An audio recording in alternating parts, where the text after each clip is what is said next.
네, 종전의 이론과 관행이 잘 통하지 않는 뉴노멀 시대에 접어들었다는 것은 이제는 다들 아실 겁니다.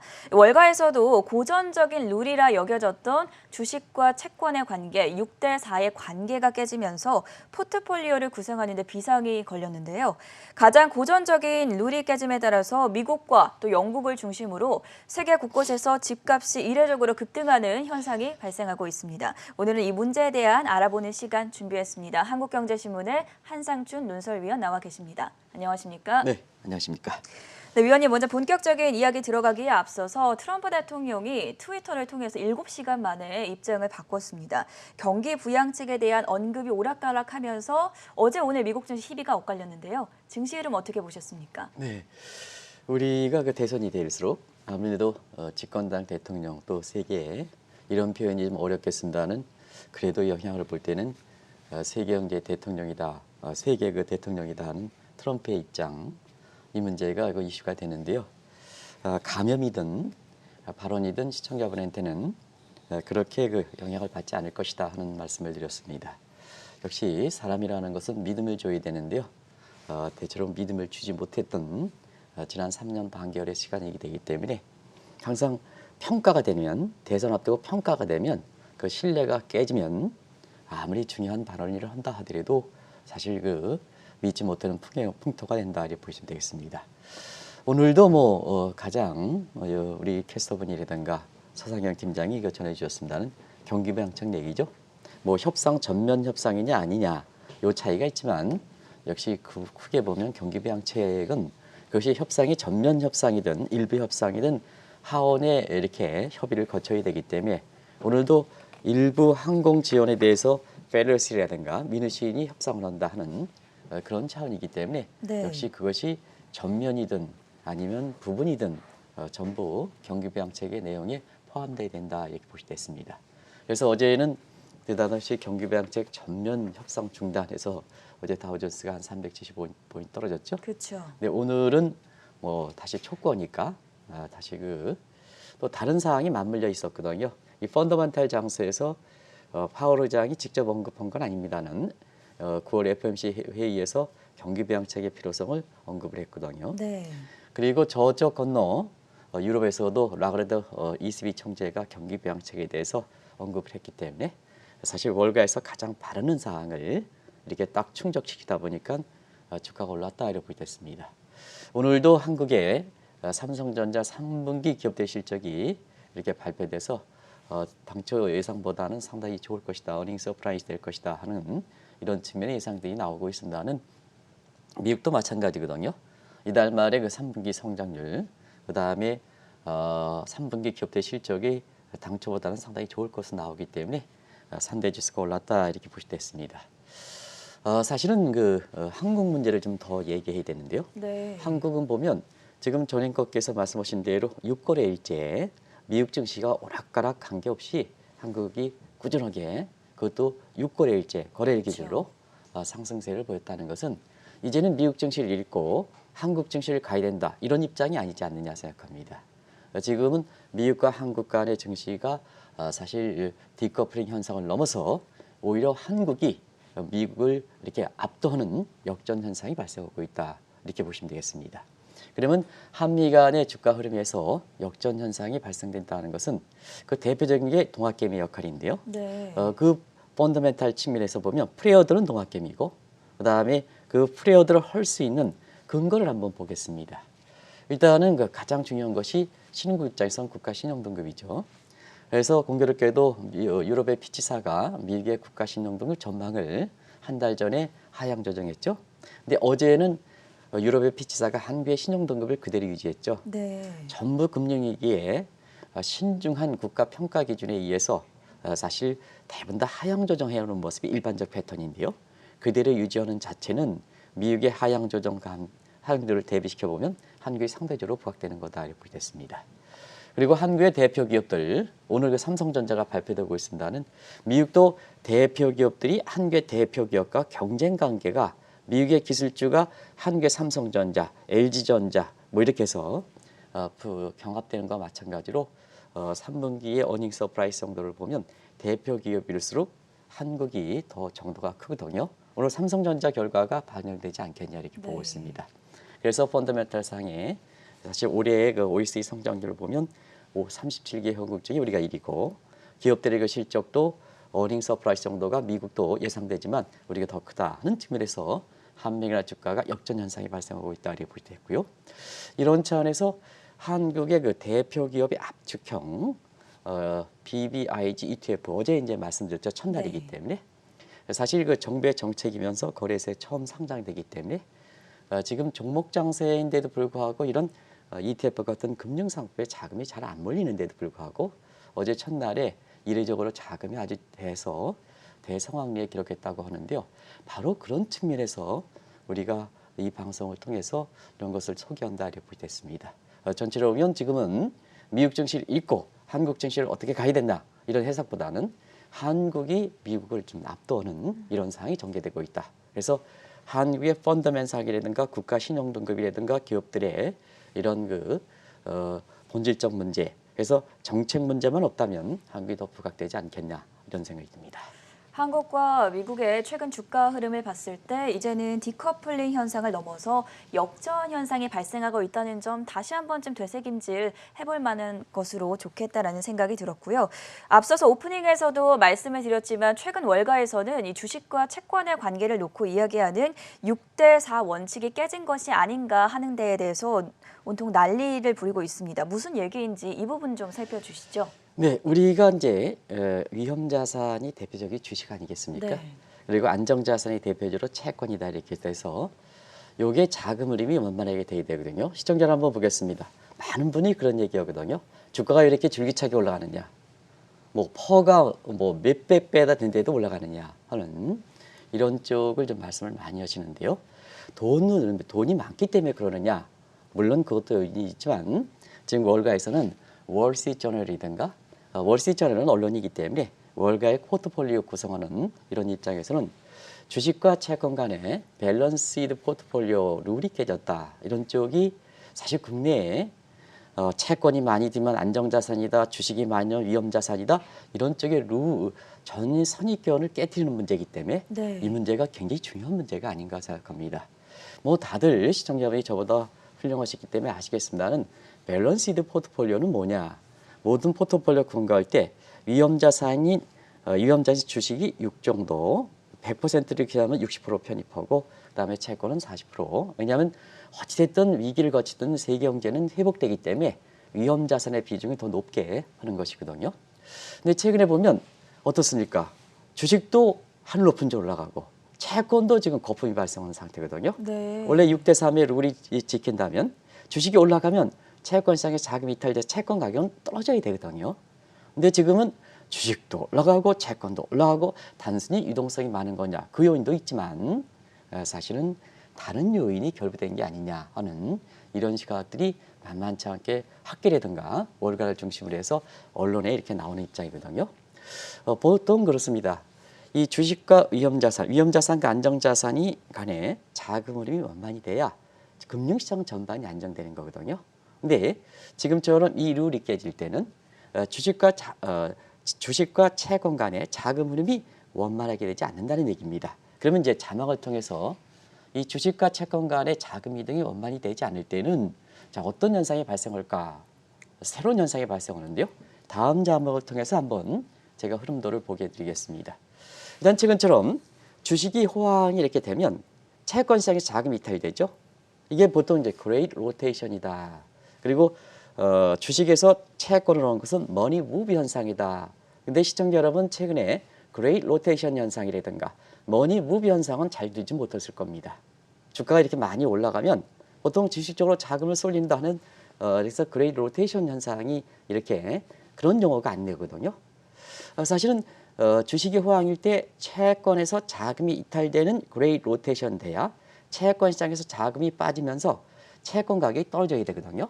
그러면 채권 가격이 떨어져 있어야 자 주식이 거품이 올라갑니다. 시청자 여러분도 지금 하늘 높은 데 올라가죠. 그러면 다들 위험이 있거든요. 근데 이미 주식이 올라가는 상태에서 채권 가격이 떨어져 있으면 자 주식이 올라가는 부분에 있어서 계속해서 하늘 높이 올라가느냐 거품을 해도 그때는 채권의 매력이 부각되거든요. 채권 가격이 많이 떨어져 있으니까. 그래서 채권 시장이 완충기를 확보하니까 채권의 자금 흐름이 되면서 증시가 밸류 사항과 그렇게 크게 떨어지지 올라가지 않도록 조율이 된다는 의미입니다. 네. 조율이 된다는 의미입니다. 그래서 우리가 주식과 채권 간의 인터마켓의 자금 흐름이 완화가 돼야 금융시장이 안정되고 금융시장이 안정돼야 실물 경제가 안정되는 거거든요. 그런 차원이 지금 돼야 되는데요. 지금 시청자 여러분도 이렇게 하늘 높이 올라가는데 채권의 매력이 왜 안 먹되느냐? 왜 그랬더냐? 꽉 붙들고 있으니까. 누가? 중앙은행이 꽉 붙들고 있으니까. 네. 비정금리를 제로금리 상태, 그 다음에 이렇게 마이너스 금리까지 꽉 붙들고 있으니까.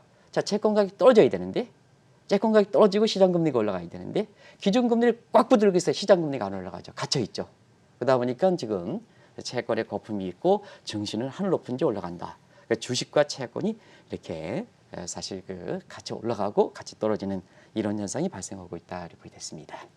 그렇다면 왜 이런 현상이 발생하는지도 알아볼 필요성이 있을 것 같은데요. 일부에서는 페드 연준을 비롯한 각국의 중앙은행들의 저금리 정책에 영향을 미치고 있다고 하는데 왜 이런 현상이 발생하는 것입니까, 위원님? 네, 앞서 말씀드린 같이 그 메커니즘에 네. 이렇게 지금처럼 비상 국면에 있어서는 정부의 중앙은행의 기준금리 정책이 굉장히 중요하거든요. 한마디로 말하면 중앙은행이 지금의 비상사태, 길게 보면 금융위기 사태의 다른 목적의 통화정책의 관할 대상이 바뀌면서 이 기준금리를 꽉 붙들어 놓는 이런 상태에서 그렇다 이렇게 됐습니다. 그런 각도에서 우리가 본 통화정책의 관할 대상에서는 시청자 여러분께 사실상 그린스푼 독트린과 버냉키 독트린 얘기를 좀 말씀드렸습니다. 네. 말씀드린 적이 있는데요. 그린스푼 독트린은 실물 경제만 감안하는 거고, 그 다음에 버냉키 독트린은 금융위기에 버냉키 통화 정책의 핵심이 되는 관할 대상을 자산시장과 같이 자산시장을 같이 관할하는 거거든요. 그런 각도에서 자, 자산시장 감안하니까 실물 경제가 경제가 자유되면 기업들이라든가 이런 게 우리는 뭐 그렇지 않겠습니다는 잘 통화 정책 당국대로 의도대로 가지 않거든요. 그러다 보니까 실물 경제가 회복돼서 금융시장이 안정이 잡고 위기를 극복해야 되는데요.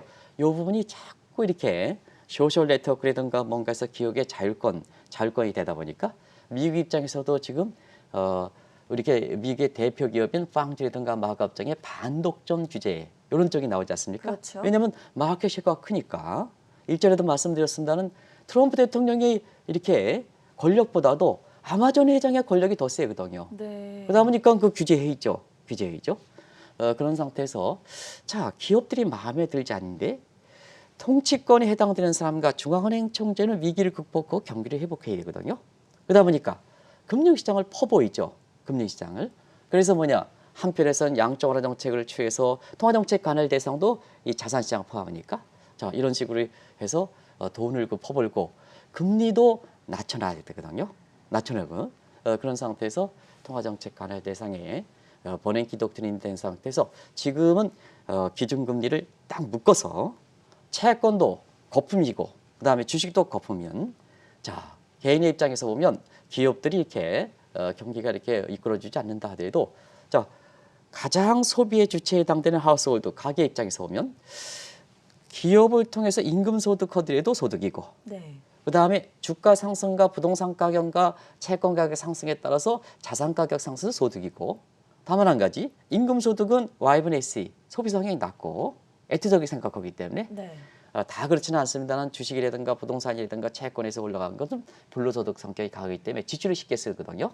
그래서 부의 효과를 통해서 마음에 잘 따라오지 않는 이런 기업의 활동을 촉진시키면서 경기를 회복시키는 것보다는 그런 쪽의 경기를 회복하기 위해서 사실 지금 시장의 흐름에 따라서 이렇게 프라이스 메커니즘 역할을 해야 되는 금리 기능을 잡아두는 상태에서 이렇게 된다 이렇게 됐습니다. 이런 것이 지금 나타나는 현상이죠. 시청률 한번 보겠습니다. 자, 코로나 직후 지난 2월 이후입니다. 주가 떨어집니다. 그러면 채권 가격은 올라가야 되지 않습니까? 네. 그런데 2월 이후서부터 3월까지 주식도 떨어지고 채권도 폭락했거든요. 그때 동반 같이 떨어졌죠. 네. 같이 떨어졌죠. 근데 최근에 보면 그 위에 페드라든가 뭔가에서 돈 풀고 금리를 더 낮췄지 않습니까? 채권도 거품, 그 다음에 사실 주식도 거품 현상이 발생하는 이런 현상이 되죠. 그럼에 따라서 이 현상이 비교적 오랫동안 되다 보니까 월스트리트저널인가 미국의 그 월가에서 포트폴리오 그릴 때 밸런시드 주식 다시 말씀드리면 주식과 채권 간의 6대 상의 원칙이 그래서 위험 자산이 가면은 사실 채권적으로 매력이 증대되는 과정이 형성되면서 주식에 대해서 거품 인식이 되면 시장의 자율적 조정에 의해서 채권 매력 증대하는 과정에서 채권적으로 자금을 가서 서로 그 균형이 되는 그래야 예측이 가능하고 예측이 가능해서 각종 금융 상품의 구성에 기본적인 토대가 되는 거거든요. 이 흐름이 깨지는 현상에서 이와 같은 채권과 주식이 올해 코로나 직후에는 동반으로 떨어지고 그다음에 최근 들어선 채권과 주식이 동반으로 올라가는 이런 현상이 발생되는 그래서 종전의 이론이 이렇게 지켜지지 않는다 해서 뉴노멀 현상에 접어들었다 이런 표현까지 나오는 게 아닌가 이렇게 보고 있습니다. 말씀을 들어보니까 주식과 채권 간의 밸런스드 포트폴리오를 다시 보완시키기 위해서는 금리 기능이 중요해 보이는데요. 앞으로는 어떻게 될 거라고 전망하십니까? 네, 아무래도 이제 이런 현상이 되면 전통적 인식대로 된다면 네. 금리 기능을 보완시켜야죠. 프라이스 메커니즘의 시장 신호 역할을 하기 때문에 그렇다고 본다면 결국은 어느 정도 경기가 회복되면 자 우리가 금융위 직후 코로나 직후에 통화정책을 제로금리, 마이너스 금리, 돈 퍼부는 것을 보통 비전통적 정책이라고 그러거든요. 네. 그럼 이 비전통적 정책은 위기 같은 전시상에 일시적으로 사용하는 겁니다. 근데 시청자 여러분 한번 보겠습니다. 자, 출구 전략, 금융위기에 비전통적 정책이 지금 출구 전략이 제대로 추진했습니까? 미국만 조금 이렇게 신용만 내다가 다시 코로나 사태에서 비전통적 정책은 더 커졌죠. 그러면 이게 한시적으로 써야 되는 비전통적 정책이 금융위기에 지금까지 지속되고 있죠. 오히려 비전통적 정책이 10년 이상 지속되다 보니까 네. 결국 비전통적 정책이 이제는 뭐냐 전통적 정책으로 되는 것처럼 인식이 깨졌다는 얘기입니다. 시청자 여러분 지금 저금리라 그러죠. 저금리 이런 상태가 그런 상태인데요. 자 앞으로 어떻게 될 것이냐 하는 측면에서 보면 이런 흐름이 쉽게 개선되겠느냐 하면 지금은 그렇지 않습니까? 경제가 절대군주시다. 트럼프 대통령이 말을 바꾸지 않습니까? 그쵸. 과거에 보면 저렇게 되면요. 아마 모르긴 몰라도 여론이 들끓면서 금리의 탄핵에서 바로 대상이 됐을 겁니다. 네. 근데 본인 자신이 치매가 걸리지 않고 오늘 그 미국에서 보면 저도 깜짝 놀랐습니다. 아까 서상희 팀장께서 이렇게 먼저 말씀하셔가지고 저도 이제 시장을 진단하는 사람이 아니기 때문에 경제 해설하는 사람이기 때문에 그 얘기를 좀 약했습니다는 펠로시 의장이 경기부양책이 어제 반대하다가 오늘 좀 일부 지원책 나랑 같이 협상하느냐 저 사람 저 스테로이드 복용에 있지 않느냐 그 그런 얘기가 기사가 월가에서 나왔었죠. 가장 화두가 됐거든요. 네. 맞습니다. 스테로이드 가장 화두가 됐던 영어거든요.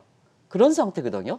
그런 쪽이 이렇게 될 만큼 경제가 절대군주 시대다. 국민도 무시하고 네. 기존에 기존에 정했던 법도 무시하고 각종 관행도 무시하고 이런 상황이죠. 그런 상황에서 정치꾼이 되다 보니까 앞으로 경기가 이렇게 회복된다 하더라도 자 비전통 정책 양쪽에서 돈을 풀린 것을 회수할 것이냐 그 다음에 금리를 좀 올릴 것이냐 이런 것이 쉽지 않지 않느냐 이렇게 보고 있습니다. 그리고 또 한 가지는 그래서 출구 전략이 금리를 그 기능을 보고시키려면 출구 전략이 그때 상황에 따라서 쉽게 이렇게 정상적으로 추진해야 되는데요. 이게 지금 길게는 금융위기에 추진했던 비전통적 정책이 출구 전략이 아직도 추진하지 못하고 있다. 이게 첫 번째 금리 기능이 약화된 상태에서 금리를 매개로 한 전통적인 주식과 채권의 포트폴리오 밸런스에 해당되는 6대 사회 원칙이 깨지는 현상에서 이례적 현상이 발생한다 이렇게 보이겠고요. 또 한 가지는 중앙은행의 역할을 못하고 금리기를 보고시키지 못한다면 자 시장 자율적으로 금융과 실무 간의 연계성이 강화되면 됩니다. 그래서 자금 수요가 증가되면 자금이 공급이 많은 상태에서 나오는 현상을 실물의 경기 회복돼서 자금 수요가 되면 시장의 밸런스가 찾겠죠. 그런데 지금 기업의 양극화가 굉장히 심한 상태죠. 지금 빵주라든가 마구업종은 중앙은행에 돈이 공급해서 현금 흐름이 많습니까? 돈이 벌어서 현금 흐름이 많죠. 그쵸. 그래서 중앙은행의 양적완화 정책 저금리에 외면하는 것이 한국의 삼성전자, LG전자 이렇게 되고 미국은 더 그렇습니다. 그래서 중앙은행의 통화정책에서 관할 범위 대상에 있는 것이 지금의 빵주라든가 마가들이죠. 네. 그런 상태에서 금융과 실물의 연계성은 쉽지 않지 않느냐. 그리고 또 한 가지는 지금은 글로벌 추세이지 않습니까? 그러다 보니까 우리 페드만 제대로 금리 기능을 보강한다 하더라도 자 미국이 금리를 보고 나면 세계가 하나가 된 상태에서 해외 자금들은 고금리 쫓아서 돈을 공급하지 않습니까? 네. 이쪽으로 미국으로 들어오지 않습니까? 그렇죠. 그럼 미국은 혼자 자국의 경제권에서 긴축을 금리 인상한다 하더라도 고금리 되면 다른 국가에서 돈이 들어오지 않습니까? 금융 완화, 긴축의 효과를 줄어들지 않습니까? 그래서 중앙은행의 연계성이 연계 움직임 이런 것이 굉장히 중대한 이런 사실인데요. 지금 보면 트럼프 정부 이후에 이기주의, 그다음에 국수주의 때문에 네. 중앙은행 간의 연계성이 세계가 하나가 된 상태에서 통화정책이 연계가 돼야 되는데 자, 이기주의 기승주의 때문에 이 중앙은행의 연계가 잘 안 되거든요. 그렇기 때문에 우리가 종전의 인식과 달리 이렇게 트럼프 대통령이 무슨 이렇게 경기 부양책에 대해서 발언을 이렇게 부양책 거절한다. 불안하다. 채권이 많이 올라가겠다. 채권 가격이 많이 올라가겠다. 안전자산이 손에 오겠다 하는 그런 현상이 발생하지 않는 거다 이렇게 됐습니다. 우리가 더 안전자산의 상징격에 해당되는 트럼프 대통령이 이렇게 경기 부양책에 부인하는 반응에도 불구하고 네. 가장 안전자산이 지금 금이라 그러지 않습니까? 왜냐하면 위기의 국채는 재정적자 국가 채무 때 종전처럼 안정자산의 이렇게 성격이 많이 떨어졌거든요. 그럼 가장 믿을 수 있는 통화에다 믿을 수 있는 안정자산이 금인데요. 트럼프가 얘기를 한다 하더라도 금값이 올라가는 게 아니라 금값이 떨어지는 현상이 발생하죠. 그런 현상이 지금 발생하고 있다 이렇게 보게 됐습니다. 좀 더 심층적인 질문으로 넘어가 보도록 하겠습니다. 이 주식과 채권 간의 6대4 원칙이 깨짐에 따라서 이번에는 이례적으로 세계 집값이 급등하고 있다고 하는데 이런 현상으로 이어지는 원인이 무엇에 있을까요? 네, 주식이 어느 정도 올라가서 거품이면 시장 네. 자율적으로 채권에 들어가서 거품에 대해서 이렇게 조정이 되는데요. 이게 안 된다. 자, 지금 주식도 이렇게 거품이고 그다음에 채권도 거품이다. 서로가 인터마켓 간의 자금 흐름도 안 된다. 그러면 자금은 계속해서 중앙은행들의 저금리 정책 양쪽에서 신규로 자금이 이렇게 계속해서 공급되면 이 자금들이 어떻게 될 것이냐, 이 자금이 어떻게 될 것이냐, 어느 쪽으로 갈 것이냐 한번 보겠습니다. 자, 일단은 가장 먼저 생각하는 것이 예금이죠. 근데 예금은 물가를 감안하면 지금 실질금리가 마이너스거든요. 네. 마이너스 상태에서 사실 예금으로 들어가기가 좀 어렵지 않습니까? 그러면 이제 추가적으로 자금이 들어올 수 있는 부분에 대해서 자 들어갈 수 있는 부분은 실물 경제가 살아나서 실물의 자금 수요가 증대되면 그쪽으로 들어가겠죠. 근데 이것도 지금 금융과 실물 간의 연계성이 떨어진 상태에서 실물과 경제로 들어가기는 한계가 있죠. 네. 그러면 자 전통적으로 7대4의 그 꿰내서 주식과 채권 쪽으로 자금 흐름이 되지 않은 상태에서 예를 들어서 추가적으로 공급하는 자금, 그다음에 지금 증시가 침체될 경우에는 증시에 이탈된 자금 것은 채권의 거품 상태가 있는 상태에서 이 자금이 어디로 들어갈 것이냐. 자 그러면 제가 한번 보겠습니다. 지금 이 자금이 들어갈 수 있는 자금에서 생각할 수 있는 대책을 다 보면 자 다음 페이지를 한번 보겠습니다. 자 봐야지. 일본의 안전자산으로 얘기하는 엔화 얘기, 근데 스위스 프랑 얘기, 금 얘기, 은 얘기 이런 쪽이 되겠죠. 네. 된 쪽이 되겠네요. 사실 이쪽이 지금의 많은 자금을 흡수할 만큼 이 시장 규모가 크느냐? 이 시장 규모가 크지 않거든요. 한계가 있죠. 한계가 있죠. 한계가 있으니까 이 자금 어떻게 될 것이냐 하는 측면에서 지금 세계 부동산 가격이 특히 주거용 부동산 가격이 이렇게 많이 올라가는 이상급등 현상이 발생하고 있다. 그래서 지금 미국과 영국이라든가 도심에 해당되는 건 아니고요. 주변에서 보면 지금 주택과 관련된 각종 지표들이 굉장히 좋습니다. 네. 미국의 그 신규 주택 판매 건수라든가 이런 것도 굉장히 좋아서 코로나 이후에 경제 활동이 위축됐다. 그 시각과는 다른 이런 현상이 발생하고 있거든요. 그래서 주식도 거품이 우려되고 채권도 거품이 우려되고 그다음 부동산도 이상적으로 급등하는 현상에서 최근에는 이렇게 많은 분들이 이렇게 경기 활동이 침체가 되면 부동산은 죽지 않겠느냐 하는 시각이 있습니다는 이례적으로 상업용 부동산 아니고 주거용 부동산은 영국과 미국을 중심으로 해서 이상급등 현상이 특히 미국의 기술지가 흔들리고 난 이후에 이렇게 이상급등 현상이 발생하고 있다 이렇게 보시게 됐습니다. 결과적으로 보면 네. 추가적으로 자금이 공급하는 부분에 있어서는 채권 쪽으로 주식이 이렇게 들어가지 못한다면 이 자금이 대체 시장 엔화라든가 그다음에 스위스 프랑이라든가 금이라든가 들어가는 데는 한계가 있다 보니까 결국 부동산 시장으로 들어가는 현상이 발생하고 있다 이렇게 보게 됐습니다. 방금 살짝 언급을 해주시기는 했지만 세계 집값이 급등한다고 해도 종중과는 좀 다른 현상을 보이고 있습니다. 어떤 점에서 변화가 나타나고 있습니까? 네, 세계 부동산 지표가 이렇게 좋다고 주경 부동산 지표가 좋으면 이게 네. 종합 지표거든요. 그래서 그 부분적인 내용을 반영하지 않은 이게 대표 지수의 한계를 갖고 있거든요. 그런 측면에서 세계의 주거용 부동산 같은 경우는 이례적으로 급등 현상이 되지만 질적인 측면에서는 상당히 종전과 다른 현상이 나타나는 것도 또 하나의 눈여겨볼 있지 않냐 생각합니다. 일전에도 한번 코로나 사태 이후에 도심의 그 집값에 있어서는 너넛 현상, 공동 현상이 발생한다 하는 것을 시청자들한테 말씀드렸습니다. 대표적으로 코로나의 가장 큰 피해적인 뉴욕이죠.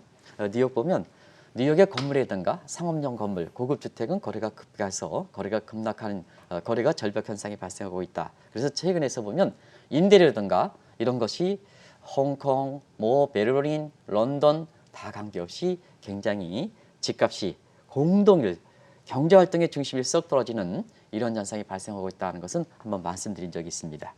그 이에 상황이 더 심각하게 된다 하는 것을 말씀드리고요.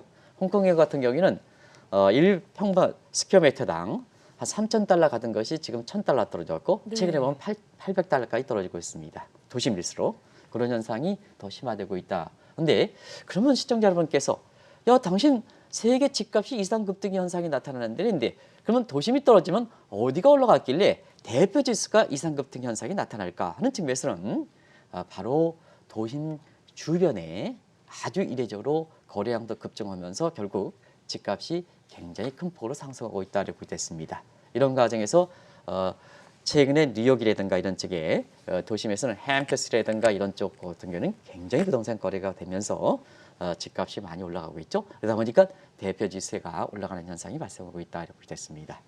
그러면 왜 이렇게 세계 대표 지수의 집값이 올라가는 상태에서 도심은 이렇게 떨어지고 주변의 집값이 올라가느냐 하는 측면은 네. 뭐 굳이 말씀드리지 않더라도 코로나 전염성이 강한 이런 코로나 문제 유일한 지금 백신과 치료제 개발 이전에 하는 것은 사회적 거리죠. 거리두기. 그다음에 사실 마스크 쓰기 하는 격리시키는 거죠. 격리시키니까 집합 장소일수록 가격이 떨어지는 현상이 되는 거죠. 그래서 언택트 이런 재테크 시대가 되면서 이와 같은 현상이 발생하고 있다. 그래서 한편으로 돈이 몰리면서 코로나 사태에 의해서 질적으로 주거용 부동산의 질적인 새로운 종전과 다른 현상이 나타나는 것이 바로 대표 지수는 이상 급등을 현상을 보이고 도심 질적인 측면에서는 도넛 현상이 보는 거다 이렇게 보시면 되겠습니다. 오늘 계속해서 짚어보고 있는 부분이 바로 주식과 채권 간의 6대4 원칙이 깨진 상황에서 강남 집값을 잡으려면 코스피 지수가 1000포인트 더 올라야 한다라는 시각도 나오고 있습니다. 이 시각에 대해서는 어떻게 평가하십니까, 위원님? 네, 현 정부 입장에서 이건 제가 얘기하는 게 아니고 네. 사실 해외에서 지금 이것도 저것도 뭐 23번 부동산 대책이니까 대책을 이렇게 해서 사실 집값을 잡지 않다 보니까 최근에 이게 주식과 채권 간의 포트폴리오 밸런스가 이렇게 떨어진 상태에서 주거용 부동산에 몰리는 이 상황을 감안해서 여기에서 자 그러면 한계 부동산 대책에 대해서 좀 효과를 현 정부가 고민하고 있는데 이거에 대해서 좀 코멘트 좀 해달라 이런 말씀에 아주 뜻깊은 아주 눈이 번쩍이는 그런 코멘트를 해준 내용이 바로 이 내용입니다. 네. 그래서 지금 같은 6대4의 원칙이 깨진 상태에서 부동산에 대해서 자금이 올라가는 상태에서는 어떻게 될 것이냐 하는 측면을 한번 보겠습니다. 그리고 현 정부의 부동산 대책이 23번 했는데 왜 이렇게 효과를 거두지 못하는가? 우리 정부의 강요들이 그만큼 무능한가 하는 이 측면에서 한번 같이 보겠습니다. 현 정부의 부동산 대책은 이 코로나 사태이든 그 이전은 부동산은 자금이 몰린다. 주거용 부동산은 자금이 몰린다는 거거든요. 그러면 수요는 계속해서 증대하는 겁니다. 그러면 이제 정책에서 보면 수요는 어떤 경우든 간에 증대하면 결국은 공급을 늘리는 거에 핵심적 정책이죠. 근데 현 정부의 부동산 정책 종전의 시각에서 벗어나지 못해서 어떤 경우든 수요가 증대하는 이 상황에서 수요 억제로 가니까 수급 불균형은 더 심해지는 거죠. 어딘지 규제가 심한 강남 같은 경우는 수급 불균형이 더 심해지는 거죠. 네. 그래서 23번에 걸쳐서 하더라도 본질적 문제에 접근을 하지 못하다 보니까 결국은 오히려 뭐냐. 이렇게 강남 지역일수록 수급 불균형이 더 심해지다 보니까 자 지금이야 정부가 억제해서 가격이 안 올라간다 하더라도 기대 수익률은 더 커지지 않습니까? 지금 매매가가 안정돼 있어 전세가는 폭등하지 않습니까? 이런 상태에서 여러 가지 이상적인 이례적인 현상이 발생하고 있다 이렇게 보시면 되겠습니다. 앞으로도 사실 그 증시 부분이 만약에 이렇게 침체됐을 때 네. 지금은 뭐 어제 뭐 국감에서 이렇게 보면 홍남기 부총리 이렇게 기획재정부 국감입니다는 이런 문제가 많이 거론됐죠. 그렇죠. 그래서 자, 이 동학 개미들이든가 이런 쪽에 지금 가장 관심이 있는 자 주식 대주주 양도 차익 과세 문제에 대해서 금리 상한선 3억 문제에 조정하는 문제가 어제도 이런 쪽에 그 핵심이 됐지 않습니까? 네. 뭐 정량적 저세를 보여서 이렇게 연좌제 문제는 폐지를 검토하고 있다 하더라도 가장 핵심적인 사항에 해당되는 3억은 사실 지금의 경제 규모라든가 이런 걸 보면 웬만하면 나걸리거든요. 그래서 이것은 아직 청와대라든가 입장은 또 홍부총리께서도 이거는 이렇게 사실 양보할 수 없다 이런 입장을 하는데 자 지금 상태에서 그러면 그런 규정에 의해서 그런 거에 의해서 연말이 다갈수록 주가가 이렇게 떨어질 경우에는 자 이 자금 어디로 갈 것이냐 결과적으로 보면 부동산 쪽으로 갈 수밖에 없지 않습니까? 네. 지금 어느 쪽으로 가겠습니까? 그게 뭐냐? 현 정부가 가장 중요했던 가장 핵심을 냈던 부동산 대책이 실패하면 총체적으로 경제정책이 부실이 된다는 얘기거든요. 그래서 어제의 여당 국회의원이 그런 것을 감안해서 그런지 모르겠습니다는 사실 금리 기능을 보완해서 이 부동산 억제 차원에서 이분은 얘기한 겁니다. 근데 사실은 그분이 참 훌륭하게 이게 평가를 받았다면 지금의 추세에서 금리는 기능을 좀 복원시키는 차원에서 금리 인상 문제를 얘기했다면 아주 그분이 그 민주당 의원인데요. 네. 굉장히 평가를 받게 부동산 차원에서 금리 인상 문제면 이건 잘못된 거고 그런 측면에서 어제 국감에서 금리 인상 문제가 거론됐던 것도 여러 가지로 눈여겨볼 필요가 있는 것이 아닌가 생각합니다. 아무튼 간에 이런 부분에 대해서 이 대주주 양도 차익이라든가 이런 과세 부분에 대해서는 우리가 굉장히 현실적 경제정책은 현실 문제이기 때문에 우리 경제 규모라든가 세계에서 이렇게 날아가는 이런 추세를 감안해서 신중하게 이렇게 유연하게 이렇게 결정해야 되거든요. 그런 측면에서는 좀 아쉬운 점이 있지 않냐 생각합니다. 결론적으로는 증시가 활성화되는 게 바람직한 현상이지 않겠습니까? 네, 증시가 활성화되어 있죠. 네. 자, 선진국 같은 경우에는 대부분 다 이 증시 쪽으로 자금을 흐르는 거거든요. 네. 그런 관점에서 지금 주가가 이렇게 많이 올라가는 것도 그런 대목이다. 지금 상황에서 자 강남의 집값을 잡기 위해서 외국인에서 보면 코스피가 3천 가야 지금 집값을 잡을 때 이런 시각이 될 만큼 그 흐름이 지금 세계적으로 전통적으로 주식과 채권 간의 밸런스에 대한 육제사의 원칙이 깨진 상태에서 자금 흐름이거든요. 네. 그러니까 자금 흐름의 본질을 잡아야죠. 그런 측면에서 시간이 많이 경과됐습니다는 지금 증시를 이끌고 있는 동학개미들을 좀 잘 어린 싹, 아주 좋은 싹이 지금 돋우고 있는데 네. 이런 싹에 대해서 물론 일부에서 이렇게 투기적 성향이라든가 이런 건 좀 자제를 시켜야 되겠습니다는 정부에서 이런 대주주 양도 차익의 3억 문제 이런 문제를 좀 현실적으로 어제 좀 연좌제 문제는 검토하겠다 해서 좋은 입장을 보였으니까 차제하는 김에 그렇습니다. 근데 한 가지 말씀드리면 자 대주주 양도 차익 3억으로 떨어져서 주가가 떨어져서 세율이 증가해서 정부의 재정 수입과 증가하는 것과 증시가 활성화돼서 거기에 따라서 세수가 증대하는 것 어느 쪽이 크겠습니까? 후반이 커이죠. 후반이 네. 큰 거죠. 당연히 그거는 경제 사이즈가 커지니까 증시 사이즈가 커지니까 왜 축소형으로 이렇게 해서 정부의 재정 수입을 증가시킬 겁니까?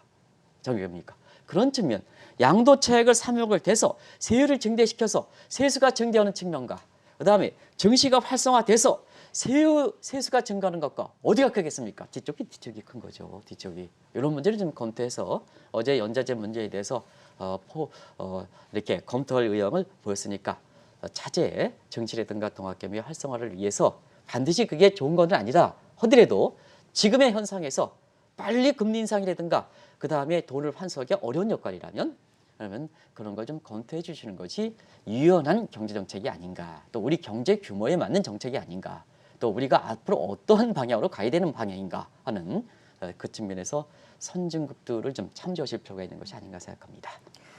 네, 월가에서 고전적인 룰이라고 여겨졌던 주식과 채권 6대4 원칙이 깨짐에 따라서 세계 집값에도 이상 현상이 발생하고 있습니다. 이런 경제 흐름을 국내 증시와 부동산에 적용한 분석과 진단 자세하게 들어봤고요. 지금까지 한국경제신문의 한상춘 논설위원이었습니다. 말씀 고맙습니다. 네, 고맙습니다.